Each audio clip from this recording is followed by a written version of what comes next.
In this video, we are covering the best early DLC builds you can start, plus all the weapon locations. All the builds are crafted from the first area in the game, so all the weapons are available in the first hour of the game before killing the first boss. The builds are focusing mainly on save and bleed, so let's go and check it out. We are starting off first with the Horned Warrior's Sword, or also the build itself, which is pretty decent and actually kind of fun play. So the main purpose of this build is actually the double-handed sword, which is good for like fast attacks, and also the Ash of War is not too bad. It is nothing like too crazy, it is fine. The main thing about this one is the helmet actually, which gives us an extra boost in strength, which I will cover in a couple of seconds or minutes. As you can see here, the Ash of War is not that strong, but if we have the weapon in two-handed and wielding, we are dealing pretty good damage, especially when we are combining it with the bleed talismans without needing to have the bleed additional and using it for different purposes. And then this build can get even stronger. So there's different variations we can do with this build, but for this one, the strongest one which I found is like when we are using for this build, we are using the Horned Warrior Sword +9 combined with the Erdtree Shield +9. And the interesting thing now about the Horned Warrior helmet.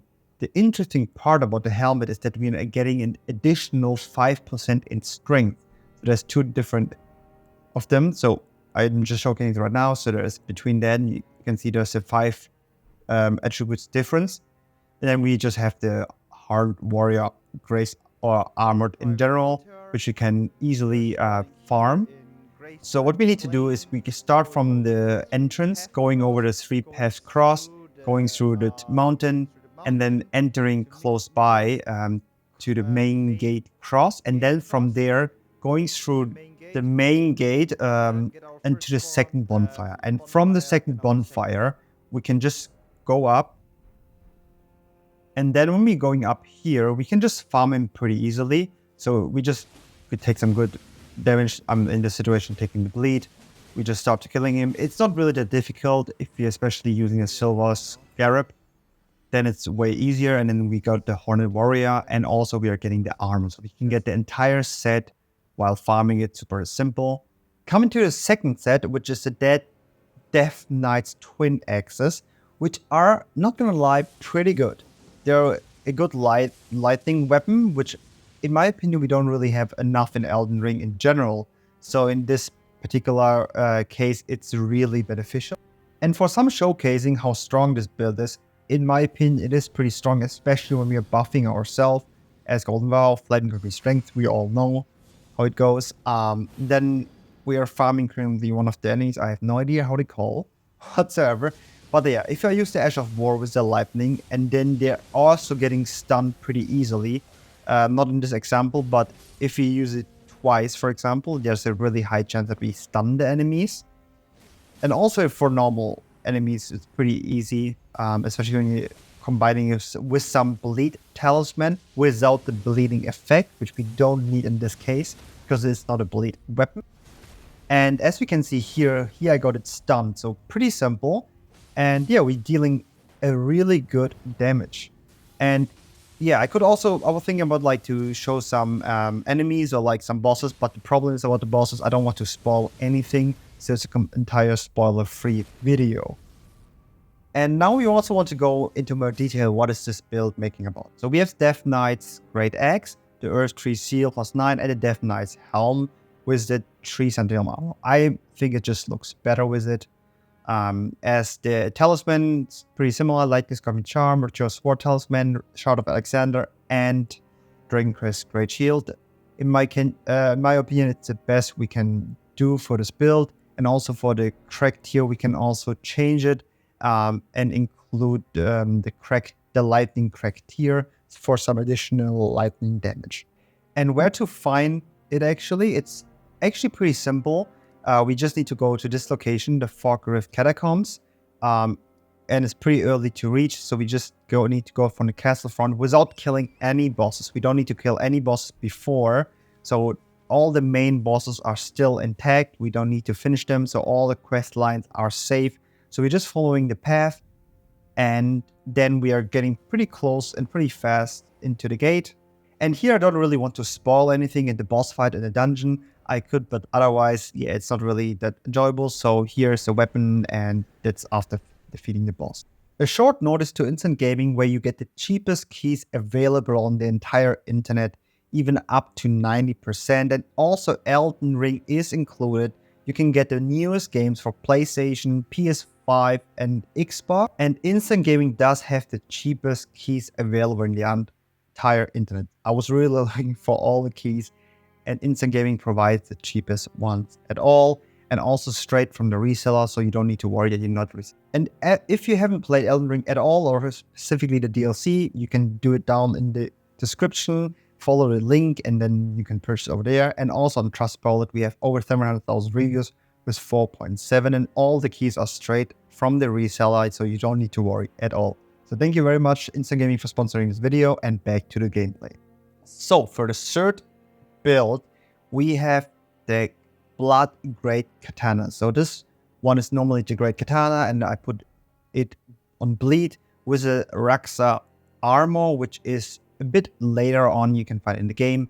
It's just for style purposes. We all know we have Fashion Soul. So that's a really early katana. You can probably get it in the first 5 minutes when you're entering the DLC, where you can see in a couple of seconds as well. As you can see, this one have a great bleeding effect, and it's a great weapon, like a great sword, kinda. A great sword katana, which is new in the game. So all of them are kinda a new category, or maybe not all of them. And yeah, as you can see here, the build is pretty good. I mean, the enemy is also pretty strong. It's not really like it's a one-time NPC, which you need to kill once. But you are dealing good damage. You have a great amount of bleed damage, fast bleed, especially when you put this weapon on bleed. You have like 132% of bleed chance, I think. Something around that, yeah. And also, if you are fighting against these enemies, which are, in my opinion, quite difficult, it is pretty easy because you're staggering quite simple, so they can't really attack. With other weapons, it's a bit more difficult. So this weapon is really great for more difficult enemies, and we also want to stun lock them. So that is perfect for that. Here I was sneaking a bit around. I don't know really why I did it, but I did it. And yeah, so we're backstabbing. Even backstabbing have great damage. So this weapon is early on, and is my third favorite from the super early weapons we can get in the game, because I think it's like the first hour to get these weapons. And for the build, we have the Blood Great Katana plus 25, because I put it on 25 because I really like the weapon. Everything on bleed, so Dragon Communion Seal, entire arcane build, all we know from Elden Ring in general. So Dragon Crest Great Shield, Rotten Wing Sword, Millicent Prothesis. It is a New Game Plus character, and Lord of Blood Exaltation. So all of that, we all know, like that's the typical blood build up, but instead of like the fast weapons, we having the Blood Great Katana.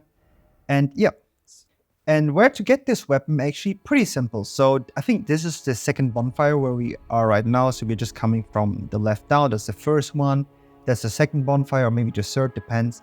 And it is exactly here. So be aware, because there is a dragon, which we don't really want to wake. So it's really short way. There's another bonfire on the right. So we can just activate it here, and then going down. And in front of the dragon, there is the Great Katana. If we going really close, we don't really wake up the dragon. So for the second build is one of my favorite, and that's the Beast Claw, and I put it on bleed again. So it is just stronger because it's a fast attack weapon, and I put it perfectly in combination with our blade. And I mean, look at that, look at the jumps, look at how cool it looks, especially with the blade armor. And yeah, also as a wolf, we are fighting against a bear. It's one of the bigger bears. It's like a mini boss, and we are doing amazing damage pretty fast, and also some bleed as well. And I'm not sure about the effect of the enemy, but what the good thing about this weapon is when we're using it Ash of War, in the same time we're also dodging a couple of attacks, which makes it even stronger because we are not getting hit and we are dealing damage. So that's a good new thing about the new weapons, because a couple of them have such a good movement in terms of their Ash of War that we are getting less likely damage. And for showcasing this build, yeah, pretty similar. Nothing really changed except of the Shard of Alexander, because we're using a bit more our Ash of War instead of our attack in general. We have the Beast Claw as mentioned and the Blade Armor in general. So nothing too crazy, but I think it looks pretty cool. And yeah, also in combination with the Blade Armor, it looks amazing.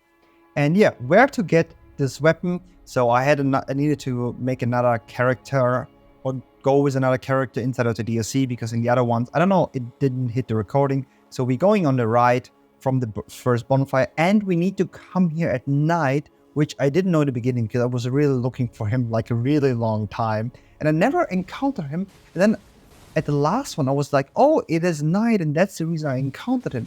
So what you need to do is go there at night, and then he will spawn somehow, and he will pass your way. And then you can kill him. He's a bit more difficult because I'm not really leveled up in this character, but then with him, you're getting the Beast Claw, and the location is kind of around here. So yeah. And for the last one, and also my favorite, especially early DLC weapon, I mean, there's other ones, and also a really cool armor in my opinion. So yeah, is the Blood Backhand Blade. Pretty strong weapon. Great moveset, especially with the Ash of War. So we kind of dodge while attacking. So when our enemy wants to hit us or a boss wants to hit us, we can use the Ash of War. We dodge in the same time and then do a good attack. And especially combining this with Bleed and putting it as a Bleed weapon makes this weapon really strong. So I would say it's like kind of like a two-wield katanas.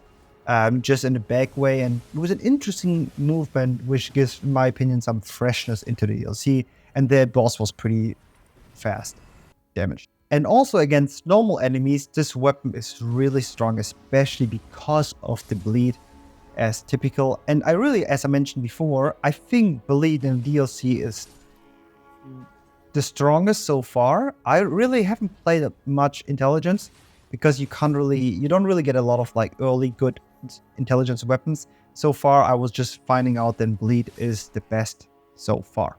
So, as you can see, Backhand Blade plus 24 with his typical Ash of War, so nothing too special. Everything same. We have the Death Knight's armor, which you can get later in the game as well. I just find it looks really cool. And the similar bleed talisman, nothing has changed here. So yeah, don't worry about too much. And one other interesting thing is we got a new talisman, which is also suitable for raised attack power. And it's a Crusade insignia, which also deals additional damage. And where to find this weapon? It's pretty simple. It's one of the fastest finding weapons. So we just need to go there, just climb up there, just repeat the video so it's just faster. And I already got it.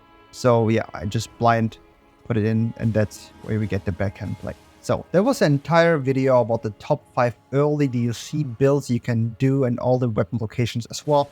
If you liked the video, give it a thumbs up or give it in the comments. If there's more recommendations or anything you're criticizing about this build, please let me know in the comments, and see you guys in the next video, and have a beautiful rest of the playtime in Elden Ring.